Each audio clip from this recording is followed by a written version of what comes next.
द्वारिकाधीश और रुक्मिणी महारानी के यहाँ एक बेटे ने जन्म लिया। उस पुत्र का नाम है प्रद्युम्न। क्या नाम था? प्रद्युम्न।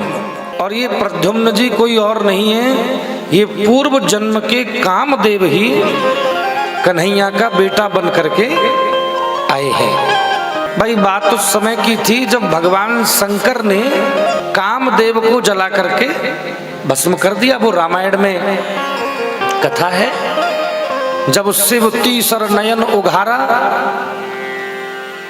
सती के मर जाने के, सती के महाप्रयाण के बाद, सती के देह त्याग करने के बाद, सती की मृत्यु के पश्चात, सती के महाप्रयाण के पश्चात, सुनो, भगवान शंकर तो समाधि में लीन है गए। और जैसे ही भगवान शंकर समाधि में लीन हुए, उतने ही समय, उसी समय तारकासुर नाम के राक्षस का उत्पात बढ़ने लगा।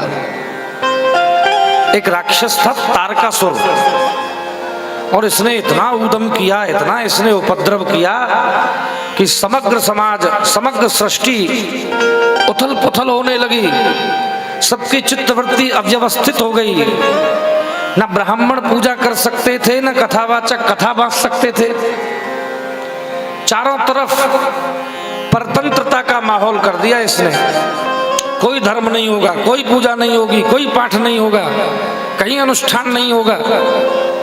तो सारे देवता जब भयभीत हो गए, सारे देवता जब व्याकुल हो गए, तो ब्रह्मा जी से जाकर के प्रार्थना करी कि पितामह, ये दुष्ट तारकासुर का, ये तारकासुर कैसे मारा जाएगा, ऐसे कैसे मारे हम?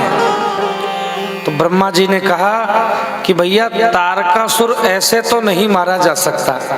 कैसे मारा जाएगा? बोले इसका तो एक ही उपाय है। क्या उपाय है?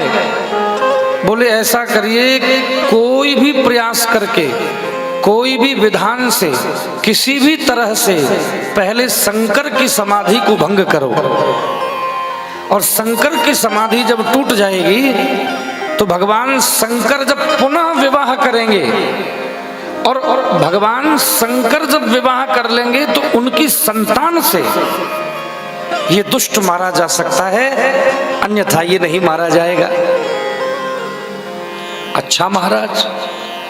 तो सारे देवताओं ने भगवान शंकर की समाधि को भंग करने के लिए ये कामदेव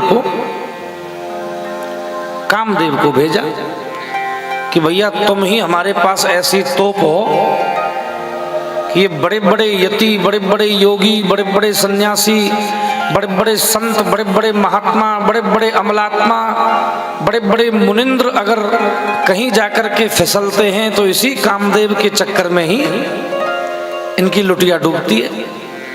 तो हम पे तो तुम ऐसे तोप हो कि तुम जाओ और भगवान शंकर की समाधि को भंग करो।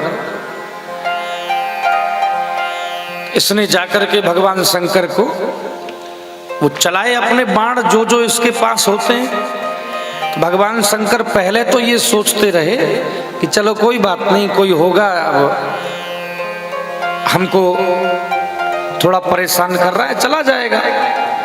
लेकिन जब कामदेव न रुका तो कथा क्रम में वर्णन है, भगवान शंकर ने अपना तीसरा नेत्र खोल करके कामदेव को जला करके भस्म कर दिया। कामदेव जल करके भस्मीभूत हो गया, भस्म बन गया। कामदेव की पत्नी है जिसका नाम है रति। रति रोती हुई आई, भगवान शंकर के चरण पकड़े और कहा कि बाबा, मेरे पति की तो बुद्धि देवताओं ने खराब कर दी थी, तो मेरे पति को तो तुम वापस करो, मुझे तो मेरे पति चाहिए। भगवान शंकर बोले, बिटिया अब तो तेरे पति को हमने जला करके भस्म कर दिया, तो अब तो ये तेरे पति तो नहीं मिलेंगे, लेकिन अब तो इतनी प्रार्थना कर रही है, इतने चरण पकड़ रही है, तो तेरे इसी पति की प्राप्ति तुझको द्वापर युग में होगी। और यही तेरे पति कामदेव द्वापर युग में श्री कृष्ण का पुत्र बन करके जन्म लेंगे, तो तब तुझे तेरे पति मिलेंगे। तो प्रणाम करके देवी रति चली गई। और यही कामदेव ही श्री कृष्ण के यहाँ प्रद्युम्न बन करके आ गए, पलना में झूल रहे थे। सो कन्हैया के परम शत्रु हैं, कन्हैया से ईर्ष्या रखने वाला, कन्हैया से द्वेष रखने वाला एक राक्षस है जिसका नाम है संबरासुर। वो बड़ी जलन रखता है, बड़ी ईर्ष्या रखता है। भैया मैं तो यूं कहो करूं कि ईर्ष्या किसी कारण से होती है ऐसा नहीं है।